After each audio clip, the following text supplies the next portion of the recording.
Control unit किती आहे, दुसरा त्या ठिकाणी लागणारे गोडाऊन कुठे ठेवलं जाणार आहे, काय गोष्टी आहेत त्या गोष्टीही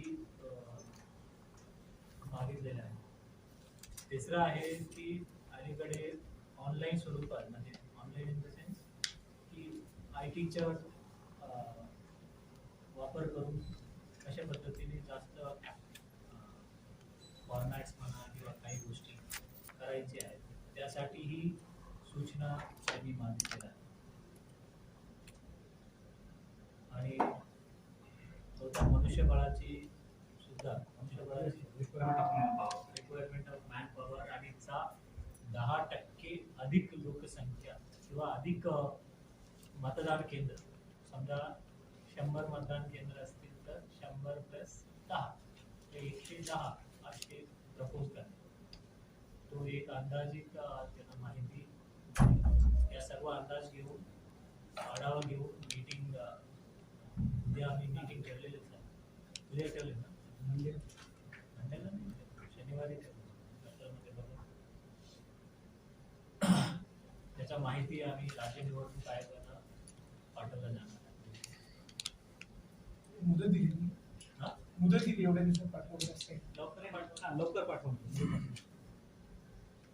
आणि प्रभाग रचनेशी निगडीत अजून काही माहिती नाही त्याबद्दल आणखी कुठलेच किती 3चा आहे, 4चा आहे, 1चा आहे, 2चा आहे, ते गैरसंभ्रम जे सांगितलं जातं. अजूनही काही असे निर्देश राज्य निवडणूक आयोगाचे आलेले आहेत ना, महाराष्ट्र शासनाचेही काही असे पत्र आपल्याकडे नाही. त्यामुळे संभ्रम निर्माण करू नये. ज्या वेळेला जे निर्देश येतील त्या पद्धतीने राज्य निवडणूक आयोगाच्या निर्देशाप्रमाणे त्या ठिकाणी प्रभाग रचना आणि पुढील रचनात्मक कार्यवाही आम्ही केलं जाणार. पत्रामध्ये उल्लेख आहे. 4थी बाब आहे की निवडणूक IT युक्त कशा पद्धतीने करायचे त्या संदर्भात अधिक माहिती त्यांनी विचारली. सो ओव्हरऑल निवडणुकीच्या संदर्भात जे मी वाचत होतो, 10-15 दिवस जसे संभ्रम, सुप्रीम कोर्टाच्या निर्णय आल्यानंतर ते संभ्रम पहिला पत्र आता राज्य निवडणूक आयोग या गोष्टींसाठी आले. दुसरा डेव्हलपमेंट प्लॅनच्या संदर्भात मी गंडे साहेबांना विनंती करतो ते सांगावी. परंतु एक गोष्टी मी पहिला सर्व पत्रकार महोदयांच्या मार्फत जनतेला हे आश्वस्त करू इच्छितो की जे काही रस्ते छोटे झाले, झालेले आहेत, ज्या ठिकाणी आम्ही ऑलरेडी TDR किंवा एखादं एक्स्ट्रा बांधकाम देऊन टाकलेलं आहे, FSI देऊन टाकलेलं आहे, ते रस्ते आम्ही छोटे करणार नाही, तो मोठेच राहील. आणि त्यासाठी आपणच महानगरपालिका म्हणूनच आपणच आक्षेप घेणार. आक्षेप मान्य झाला किंवा नाही मान्य झाला, परंतु त्याला वाईडनिंग आम्ही पकडलं जाणार.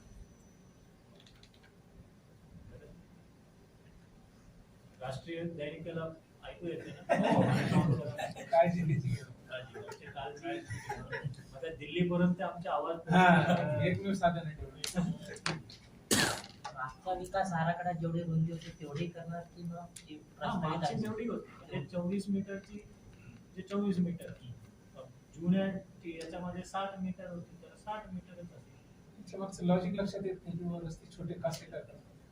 I can't comment on what वरिष्ठ कार्यालयाने काय केलं त्या संदर्भात आम्ही सांगतो. बट कदाचित त्यांना माहिती पुरवल्या नसल्यामुळे काही माहिती TDR तुम्ही ऑलरेडी दिली गेलेली आहे, काही 10-20% विकसित ऑलरेडी झालेलं आहे. शहर वाढत आहे आणि एवढा मोठा गुंतवणूक होत आहे आणि रस्ता मोठीच असायला पाहिजे. लोकांच्याकडे वाहनांची संख्या दररोज वाढत चाललेली आहे, त्यामुळे रस्ते छोट्या करणार नाही. या संदर्भात आमच्या जे टाउन प्लॅनिंगच्या मीटिंगमध्ये सुद्धा आपण स्पष्ट करून सांगितलेलं आहे. आता नवीन परवानगी आम्ही देणार, परंतु छोटा झालेली नाही, मोठा असलेल्या रस्त्यामध्येच. 24 मीटर असतील ते 18 जरी झाला असेल 24 मीटरचा गृहीत धरूनच आम्ही परवानगी देणार अन्यथा तो देणार नाही. दुसरं एक आहे, आता TDR तुम्ही जे त्यानंतर मान्य जिल्हाधिकारी त्यांच्यासोबत मीटिंग घेऊन म्हणजे अलीकडे विधानसभाची ज्या पद्धतीचं त्या ठिकाणी होत्या आणि यापूर्वी महानगरपालिकेच्या निवडणूक घेतलेले अधिकारी त्यांचाही आम्ही विचार विनिमय करू कुठे काउंटिंग कुठे करता येईल आणि एकूण एक्झॅक्टली ज्यावेळेला रचनात्मक आल्यानंतर निवडणूक निर्णय अधिकारी किती असणार आहे हे आपल्याला नक्की लक्षात येतं.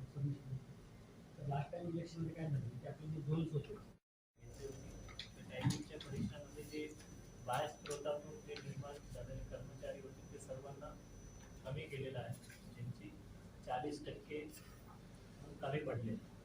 परंतु आमचे परमनंट जे कर्मचारी आहेत त्या परमनंट कर्मचारी यांना आम्ही 2 महिन्याचा मुदत देतो आणि तोपर्यंत त्यांना 2 महिन्यामध्ये या दरम्यान कुठलाही त्यांना प्रमोशनही होणार नाही त्यांचा इन्क्रिमेंटही होणार नाही आणि त्यांना आम्ही लेखी खुलासा मागतो तुमचं सर्टिफिकेट असताना सुद्धा तुम्हाला येत का नाही काय करायचं. आणि आता महानगरपालिकेचा बहुतांश कामकाज मी म्हणतो बहुतांश कामकाज ई ऑफिसमधून होत आहे.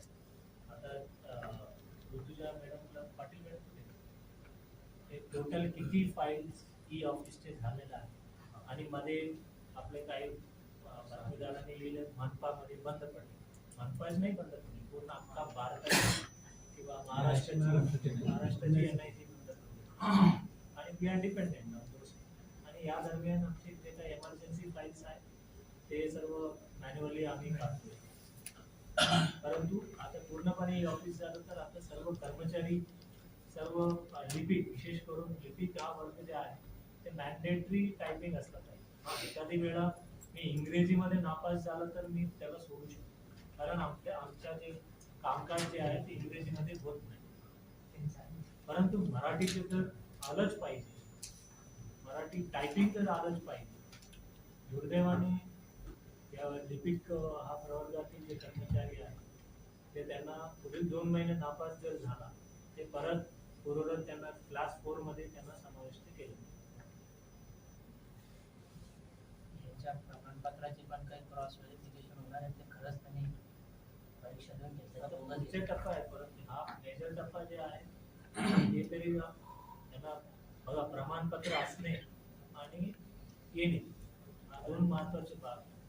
आता यापुढे महानगरपालिकेमध्ये आम्ही मिलिटरीमध्ये असे घेतो प्रमाणपत्र असेल तरी त्याला खात्री करूनच पुढे जायचं आणि एखादा प्रमाणपत्र प्लस अधिक 7 स्टार या सुद्धा आहेत.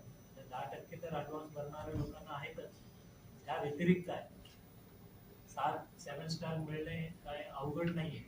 महिलांना सन्मान केलं तर सोपं मिळू शकतो 7 स्टार. बरेच प्रॉपर्टीज फक्त जोशीच्याच नावाने नाही श्रीमती जोशी पण असायला पाहिजे. नक्की दखल घेतली. सो ते एक आहे. आता आपली जे टॅक्स आहे ते आलं का भारत पे गुगल पे फोन पे इव्हन आपल्या आता टॅक्स आपल्या गुगल पे ने सुद्धा करता येईल. गुगल पे फोन मध्ये पे जाऊन सर्च बिल्डर्स ऍड केलं बिल्डर्स मध्ये सर्च केलं संभाजीनगर सर्च केलं वरतीच नाव आहे हा? वरतीच नाव आहे आपलं न्यू असल्यामुळे वरतीच आहे. हो ना, काय नावानी म्हणजे लोकांनी काय टाकलं म्हणजे ते आता दिली म्युनिसिपल कॉर्पोरेशन तुम्ही संभाजी. गुगल पे उघडा की तुमचं माझं भरलं गेलं सर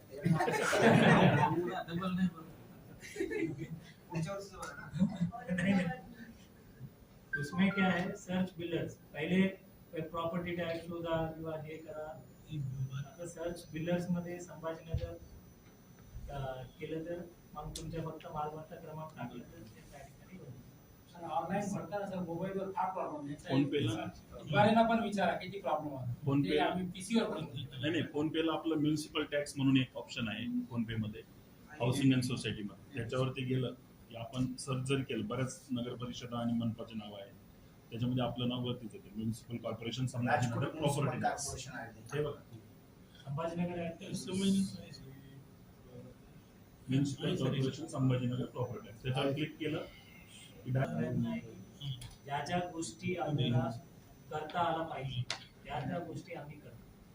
पुढे भविष्यामध्ये आम्ही हा पण विचार करतो की हे डिटेल्स की बँकवाल्यांना पण शेअर करता येईल काय, जेणेकरून म्हणजे तुमच्या फॉर एक्झाम्पल आता मिस्टर जोशी के पास उनके पास ICICI बैंक में उसका अकाउंट, तो अभी जैसा बिल ऐड कर सकते हैं मोबाइल बिल, वैसे तुम्हारा भी ऐड कर सकना चाहिए सो दॅट तुम्हाला रिमाइंड करण्याची गरज नाही आहे.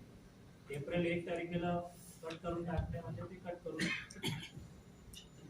आता फक्त फोन पे वर आणि गुगल पे वर आहे. गुगल पे फोन पे वर संभाजीनगर केल्यानंतर येतं ते छत्रपती संभाजी. संभाजीनगर असं नाही. दुरुस्तीला टाकले आम्ही हा. संभाजीनगर म्युन्सिपल कॉर्पोरेशन बरेच संभाजी. वेळेला जो एवढ्या पुढे ते करत होते, परंतु आपली बँक डिपॉझिट काही गोष्टी आपण देऊ शकत नाही, मग त्यांनी काम थंडावलं होतं. त्यांना आम्ही एक नोटीस देतो, जर त्यांनी नोटीसचा प्रतिसाद नाही दिला ते काम आम्ही स्वतः महानगरपालिकेच्या मार्फतच करणार.